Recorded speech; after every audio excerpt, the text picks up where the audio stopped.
Hello, this is Anita, crazy about Captivate. Welcome. In Adobe Captivate, the interface is made up of panels, icons, windows, and toolbars. How these items are arranged on your screen is called a workspace. Understanding the workspace will help improve your workflow. Think of the interface as if it were your office. The workspace is like the furniture in your office, and you set it up depending on your specific needs. It's much easier than moving furniture around, but you do need to know the various ways of doing so to be efficient. I'll first show you how the classic workspace is set up with a brief summary of the panels, toolbars, and windows. Okay, let's get started. Imagine someone has given you an existing e-learning project, and it's your job to update it. To open a new file, go to the upper left-hand corner and choose File, Open. Here's a quick tip. If it's a project you've opened before, it's quicker to select Open Recent. However, in this case, we'll just select Open. Another window will open and you'll browse to your file. Double-click on it to open it. When you open a Captivate file for the first time, you'll be in the classic default workspace. You'll see this in the upper right-hand corner. This area is called a workspace switcher, because from here you can switch to other various workspaces. For now, I'll keep it at the classic workspace. Okay, let's take a look at how the classic workspace is set up. The center of the screen is called the stage. This is the main area where you'll be editing the objects on your slide. You can have multiple projects open at the same time and easily move between them. At the bottom of your screen is the timeline. The timeline shows you where your objects enter and leave your slide. To the right of the timeline panel is the master slide panel. This is where you can use Captivate's provided themes or customize your own styles, backgrounds, and layouts to use in your project. Although it may take a bit of time up front to create your own branding, once you've created it, it will save you huge amounts of time later on. The film strip on the left side of the stage is where your individual slides reside. There's a strip of icons to the left of the film strip going down vertically. These are popular interactive objects and tools that can be inserted into your slides. I use these icons frequently and will be showing you how to use each of these tools throughout the lessons. Moving over to the right of your screen, we have the Properties panel. This panel shows you all the properties of the slide, or the properties of each object that is selected on your slide.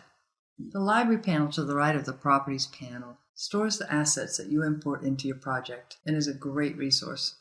The Quiz Properties and Project Information to the right are used for specific purposes. For now, it's enough to know that they exist in the classic workspace view. The set of icons above the stage area is called a Control panel and provides easy access to many popular Captivate functions, such as saving your project. Becoming familiar with these shortcuts will make your workflow faster and more efficient. Above the Control panel is the Application bar. The Application bar contains several important functions that I'll explain. The first is the ability to exit out of Captivate. Now, I'm using a Mac, so to exit out is on the left-hand side of the screen, whereas PCs, you exit out on the far right. There are a few differences between functions in Captivate between Mac and PC, and I'll be pointing these out as we go through each lesson. In the upper left-hand corner of the Application bar, you can access the Adobe Online Resources. To the right of the Adobe Online Resource icon are the up and down arrows. Click these arrows to move to the next or previous slides on your film strip. Another way to navigate through your film strip is by using the scroll bar. So long as you have a slide selected in your film strip, use your up and down arrow on your keyboard. If you're anything like me and you're on your computer a lot, it's a good idea to become familiar with your computer's keyboard shortcuts. It not only helps with preventing sore wrists, but it really does assist with a more efficient workflow.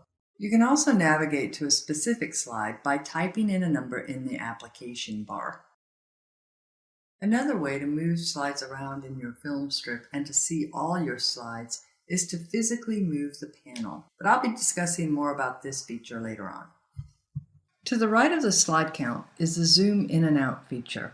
If you want to make your slide smaller, click on the drop-down and select, say, 75%. Now I can see the gray area around the slide, and although your audience never sees this space, it's very functional as a developer to use for such things as a scratchpad area for notes. You can also use this gray space around your slide to move effects in or off your slide. There are times when I want to make intricate changes to an object on my screen. To do this, it's helpful to zoom in. You zoom in by selecting the drop-down on the Application bar, Or you can use your Command or Control keys on your keyboard, such as Control 1 for 100%, Control 2 for 200%, Control or Command 3 for 300%, Control or Command 4 for 400%. And my favorite is Control or Command 0. That always takes you back to best fit. The menu bar at the very top of your screen goes horizontally across and provides access to all Captivate's functions. It's like a storage room for your office. You can't fit everything in your office, but if you ever forget where a function of Captivate lives, go back to one of the drop-downs in the menu bar to locate it. I've just provided you with a basic lesson on the Captivate interface. Captivate's workspace is flexible, and you may want to change it to suit your personal needs. You can move panels around, expand, contract, and close panels, customize and save workspaces. Get in there and play around with it, and be on the lookout for more lessons from Crazy About Captivate.